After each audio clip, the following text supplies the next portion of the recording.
நான் வந்து இந்த puff hands need puff hands new மாடலில் தான் இப்போ அட் ப்ரெசென்ட் வந்துருக்கு இல்லையா, பார்டர் வச்சு இங்கே பிரிண்ட் வைக்கிற ஹேண்ட்ஸு ஏற்கனவே வீடியோ போட்டிருக்கேன். ஆனால் பசங்க வந்து ஃபஸ்ட்லேருந்து டீட்டெயிலாக கிளாஸில் சொல்லித்தர சொல்கிறாங்களா, அதனால் சொல்லித்தர பாருங்கள். நம்ம நார்மலாக கை எப்பவும் வெட்டுற மாதிரி வெட்டிடணும். நம்ம நார்மல் ப்ளவுஸ்க்கு எப்படி கை வெட்டுறோமோ அந்த மாதிரி இது வெட்டக்கூடாது. இதை பார்த்தீங்களா, இந்த மாதிரி பஃப் கை வந்து நான் வந்து சுடிதாருக்கு சொல்லி தருவேன்டா பசங்களுக்கு. ஸோ உங்களுக்கு தெரியாது, உங்களுக்கு நீங்கள் கற்றுக்காததுனால உங்களுக்கு சொல்கிறேன். இப்போ வந்து நான் கரையில் போட்டு காட்டுறேன் மாற்றிங்க. இப்போ பாருங்கடா, இந்த இடத்துல இதுதான் கை, இந்த இடத்துல 4 இன்ச்சு 4 இன்ச்சஸ் இந்த சைடில் இறக்கிடுங்க. இங்கேருந்து இது பாருங்கள், இதுதான் கையினா ஓகேவா, இதுதான் கை. இந்த இடத்துல 4 இன்ச்சஸ் நோட் பண்ணிடுங்க. இதை 3 பாகமாக ஈக்குவலாக ஷேர் பண்ணுங்க. ஒரு பாகம் நேரு, ஒரு பாகம் பெண்டு, ஒரு பாகம் கிராஸு, ஒரு பாகம் பெண்டு, ஸ்ட்ரெயிட்டு கிராஸு பெண்டு. ஓகேவா, இந்த மாதிரி வரையணும் பஃப் ஹேண்ட்ஸ்க்கு. அப்போ தான் அது வந்து தூக்குற மாதிரி வரும். ஓகேவா, இந்த மாதிரி முதல்ல கையை வரைஞ்சி வெட்டிடணும். அதுக்கடுத்து பள்ளம் வரைஞ்சிக்கணும். இது கூட உங்களுக்கு ஈஸியாக வரையறதுக்கு சொல்லித்தரேன் பாருங்கள். இங்கேருந்து ஸ்ட்ரெயிட்டாக கிராஸ் லைன் போட்டுக்கணும். இப்போ இந்த பார்த்துக்கிட்டே இது நோட் பண்ணுங்க.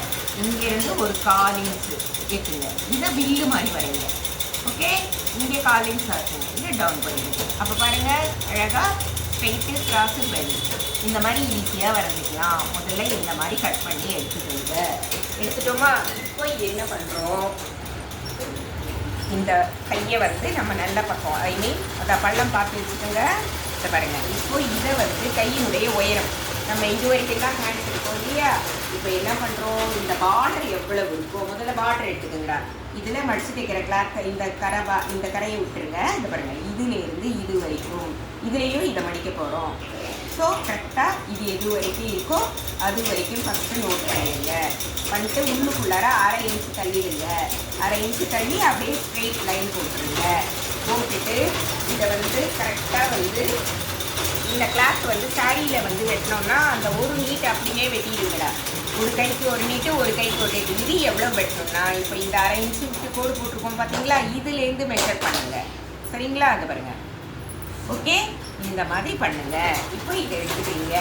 இதை எடுத்துட்டு இதை ஸ்ட்ரைட்டாக இது வந்து இப்போ வந்து 6 இன்ச்சஸ் இருந்தது, 5.5 இருந்தது, நான் 6 எடுத்தேன். இப்போ 6 இன்ச்சுக்கு இந்த மாதிரி நீட்டாக கட் பண்ணுங்க.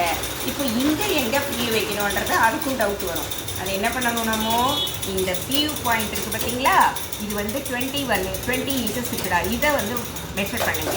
இதை வந்து 3 பாகமாக பிரிச்சுடுங்க. இங்கேருந்து ஒரு பாகம், இங்கேருந்து ஒரு பாகம். ஸோ இங்கேருந்து இது மட்டும் ஃப்ரீ வந்ததுன்னா நம்ம போடும்போது இந்த கப்பு வந்து கரெக்டாக இங்கே வரும். இதெல்லாம் வந்து மெஷர்மெண்ட் பண்ணி சொல்லித்தரதெல்லாம் இல்லை, இதெல்லாம் நான் உங்களுக்காக சொல்லித்தரேன். நீங்கள் இந்த மாதிரியெல்லாம் பண்ணிங்கன்னா சூப்பராக வரும். இப்போ இங்கே பண்ணிட்டீங்க, இங்கேருந்து 1 இன்ச்சு, இங்கேருந்து 1 இன்ச்சு இன்னும் எக்ஸ்ட்ரா பண்ணிக்கோங்க. ஏன்னா துணி வந்து அது வரைக்கும் எதுக்குன்றதை சொல்கிறேன். இப்போ இதனுடைய நல்ல பக்கம் எடுத்துக்கோங்க. இது அப்படியே ஸ்கொயராக இருக்கட்டும். இது பாருங்கள், இந்த கோடு மேலே கரெக்டாக வைங்கடா. ஃபஸ்ட்லேருந்து வச்சுருவாங்க. வச்சுட்டு இப்போ நான் சொன்னேன் இல்லையா, இந்த பாகம் வரைக்கும் நேராக தைச்சிட்டு வந்துடுறீங்க 4 இன்ச்சு. ஓகேவா, அதுக்கு அடுத்தாங்க இங்கேருந்து கரெக்டாக ஸ்டார்ட் பண்ணுங்கள். கரெக்டாக இந்த அளவு தான்டா. ரொம்ப பட்டையாக எடுக்காதீங்க, ரொம்ப குட்டி குட்டியாக எடுக்காதீங்க. பார்த்தீங்களா, இதே ஈவனாக இந்த சென்டர் பாயிண்ட்டு கரெக்டாக இந்த சென்டர் பாயிண்ட்டுக்கு வந்துடணும். அப்போது இங்கேயும் கரெக்டாக வரும், இங்கேயும் கரெக்டாக வரும். இந்த மாதிரி வச்சு முதல்ல நீட்டாக தைச்சிட்டு வந்துடணும். சரிங்களா, அதுக்கப்புறமா நான் அந்த வீடியோ காட்டுறேன். ஓகே.